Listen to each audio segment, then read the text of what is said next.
السلام علیکم پیارے دوستو۔ ایک دفعہ کا ذکر ہے کہ پرستان میں ایک بے حد غریب پری اپنی بیٹی کے ساتھ ایک ٹوٹے پھوٹے سے گھر میں رہتی تھی۔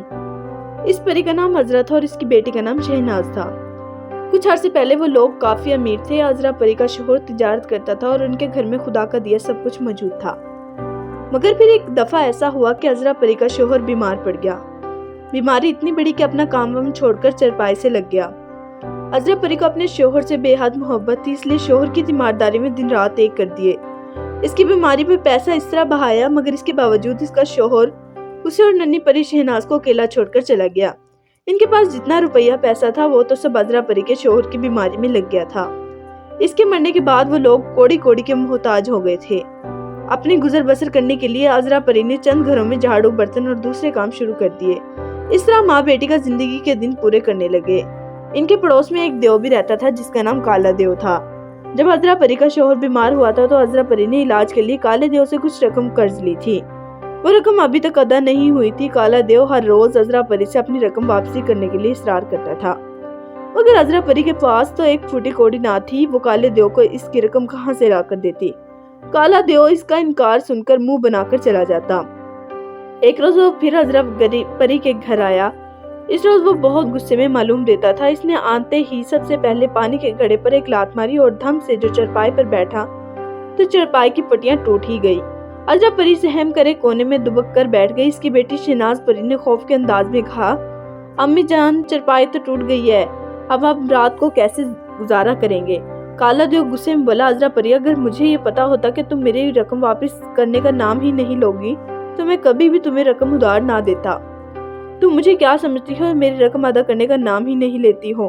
عذرا پری گڑ گڑا کر بولی، بھیا کالے دیو میری آمدنی بہت کم ہے، ہماری زندگی کا گزارا بہت مشکل سے ہو رہا ہے۔ کالے دیو نے عذرا پری کی بیٹی شہناز پری کا ہاتھ پکڑا اور اسے اپنے ساتھ لے جاتے ہوئے بولا، جب تک تم میرے پیسے واپس نہیں کرو گی میں تمہاری بیٹی کو اپنے گھر میں نوکرانی بنا کر رکھوں گا۔ میرے گھر کی صفائی، کھانا پکانا، جھاڑو دینا، برتن دھونا، پودوں کو پانی دینا اور کپڑوں کی دھلائی، یہ تمام کام اب تمہاری لڑکی سر انجام دے گی۔ عذرا پری کالے دیو کے سامنے گڑ گڑانے لگی، مگر اس کا دل ذرا بھی نرم نہ ہوا۔ وہ شہناز پری کو اپنے ساتھ لے کر گھر چلا گیا۔ اس کا گھر بہت بڑا تھا، اس میں 8 بڑے بڑے کمرے تھے اور ایک وسیع باغ تھا۔ شہناز پری کو کالے دیو کا گھر بہت پسند آ گیا۔ شہناز 8-10 برس کی ایک ذہین لڑکی تھی۔ اس نے سوچا کہ اگر وہ کالے دیو کا حکم نہیں مانے گی یا اس کے گھر سے بھاگ جائے گی تو وہ جا کر اس کی امی کو تنگ کرے گا، اس لیے وہ چپ چاپ کالے دیو کا ہر کام کرنے لگی۔ صبح اس کے لیے ناشتہ بناتی، دوپہر کا کھانا بناتی اور پھر گھر کے دوسرے کاموں میں جٹ جاتی۔ اس کے کاموں سے فارغ ہوتی تو شام کے کھانوں میں لگ جاتی۔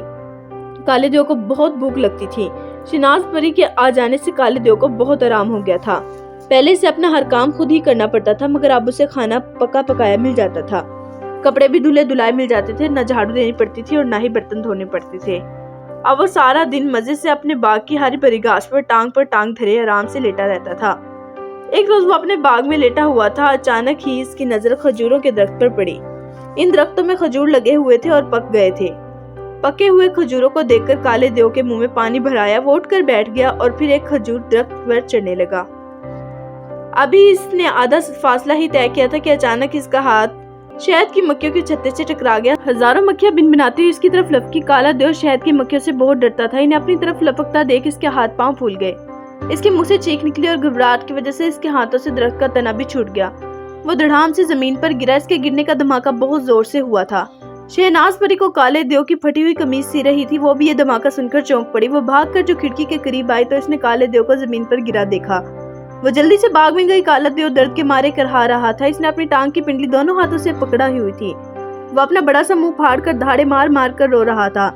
شہناز پری سے چپ کرانے کی کوشش میں لگی رہی۔ کالا دیو نے اپنی قمیض کے آستین سے ناک پونجی اور بھرائی ہوئی آواز میں بولا، اتنی بلندی سے سر کے بل گرا ہوں مگر سر بہت مضبوط ہے، اسے ذرا سا بھی نقصان نہیں ہوا، مگر ہائے میری ٹانگ ٹوٹ گئی۔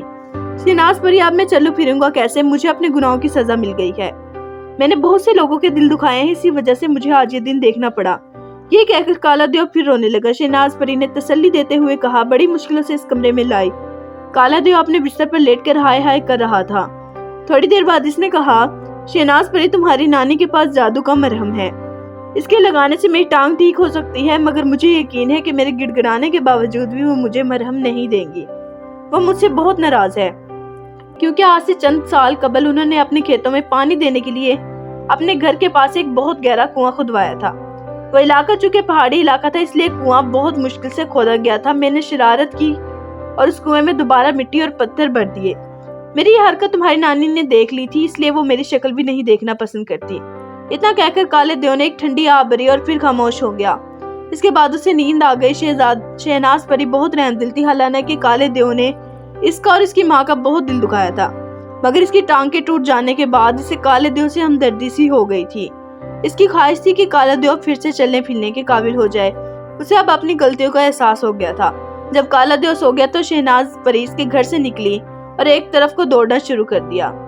وہ اپنی نانی اماں کے گھر جا رہی تھی۔ تھوڑی دیر بعد وہ اپنی نانی اماں کے گھر پہنچی۔ بڑھاپے کی وجہ سے نانی اماں بہت کمزور ہو گئی تھی۔ انہوں نے شہناز پری کو دیکھا تو بڑی خوشی کا اظہار کیا۔ شہناز پری نے نانی اماں کو بتایا کہ چونکہ اس کی امی نے دیو کا قرضہ واپس نہیں کیا تھا، اس لیے وہ آج اس کے گھر کام کر رہی ہے۔ اب درخت پر گرنے کی وجہ سے اس کی ٹانگ ٹوٹ گئی ہے، اسے اپنی غلطیوں کا احساس بھی ہو گیا ہے۔ وہ بہت تکلیف میں ہے، اس لیے وہ ان کے پاس جادو کا مرہم لینے آئی ہے تاکہ کالے دیو کا علاج کر سکے۔ نانی اماں دل کی بہت اچھی تھی، حالانکہ اس نے دیو نے اس کے ساتھ اچھا سلوک نہیں کیا تھا، مگر انہوں نے شہناز پری سے کہا، بیٹی میں تمہارے رویے سے بہت خوش ہوں۔ اگرچہ وہ دیو اچھا نہیں ہے، اس نے تم لوگوں کے ساتھ بہت برا سلوک کیا ہے، مگر اس کے باوجود تم اس کی مدد کرنا چاہتی ہو، یہ اچھی بات ہے۔ مجھے یقین ہے کہ تمہارا اچھا سلوک دیکھ کر مزید اپنی غلطیوں کا احساس ہو جائے گا۔ یہ کہہ کر نانی اماں نے جھٹ سے اپنی پرانی سی صندوق کی کھولی اور اس سے جادو کا مرہم نکال کر شہناز پری کو دے دیا اور بولی، اگر میری طبیعت ٹھیک ہوتی تو میں بھی تمہارے ساتھ چلتی، خیر اب تم جلدی سے جاؤ اور لے کر روانہ ہو جاؤ۔ اسے لگاتے ہی دیو ٹھیک ہو جائے گا۔ نانی اماں نے شہناز پری کو رخصت کر دیا۔ نانی اماں کے رخصت ہو کر پھر کالے دیو کے گھر پہنچی اور اسے جگا کر بولی، میں جادو کا مرہم لے آئی ہوں۔ کالا دیو تو خوشی کے مارے اچھل پڑا تھا۔ شہناز پری نے اس کی پنڈی پر جادو کا مرہم لگایا تو کالا دیو پہلے کی طرح بھلا ہو گیا۔ اس کا درد بھی غائب ہو گیا اور وہ چلنے پھرنے کے قابل ہو گیا۔ اپنی ٹانگ کے ٹھیک ہو جانے پر اس کا خوشی سے برا حال تھا۔ وہ اپنے پورے گھر میں ناچتا پھر رہا تھا۔ کالے دیو کو احساس تھا کہ شہناز پری نے اس پر اذیتوں کا بدلہ نیکی کی صورت میں دیا ہے۔ اسے اپنے پچھلے رویے پر بے حد شرمندگی ہونے لگی تھی۔ اس نے عذرا پری اور شہناز پری سے اپنی تمام غلطیوں کی معافی مانگی اور عذرا پری کا قرض بھی معاف کر دیا اور اسے اپنی طرف سے ایک تھیلی بھر کر اشرفیاں بھی دی۔ اس کے علاوہ اس نے عذرا پری کو اپنی بہن بھی بنا لیا تھا۔ ان دونوں کو اپنے گھر میں لے آیا۔ عذرا پری کے دن پھر گئے تھے۔ اس نے دوسروں کے گھروں میں کام کرنا بھی چھوڑ دیا تھا۔ اب وہ لوگ نہایت عیش و آرام کی زندگی گزار رہے تھے۔ کالا دیو بے حد شریف بن گیا تھا۔ کالے دیو کی اس تبدیلی پر سارے لوگ حیران تھے۔ ان لوگوں کو پتا تھا کہ شہناز پری ایک ذرا سی نیکی کالے دیو کو راہ راست پر لے آئی۔ اب وہ تینوں ہنسی خوشی زندگی بسر کر رہے تھے۔ دوستو، اگر آپ کو ہماری سٹوریز اچھی لگی تو ہمارے چینل ویئر سٹوریز کو سبسکرائب کریں۔ اللہ حافظ۔